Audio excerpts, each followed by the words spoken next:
20-22 yaşına qayıtsaydınız, o günkü Nərminə nələri inkişaf etdir deyərdiniz? Mən də onu istəyirdim amma qayıda bilmirəm. Mən hər zaman deyirəm, hard bacarıqlar sizi içəri salır, soft bacarıqlar sizi içəridə saxlayır. Qəşəng. Bu çox önəmlidir, amma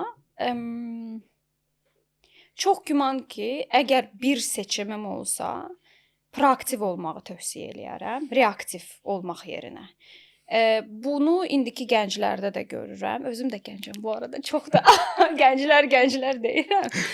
Amma proaktiv olmaq məncə çox önəmli bacarıqdır. Bəzən biz fürsətlərin yaranmasını gözləyirik. Bəli. Fürsət olsun, biz də o fürsətdən yapışaq. Amma o fürsəti yaratmaq da çox önəmli bacarıqlardan biridir.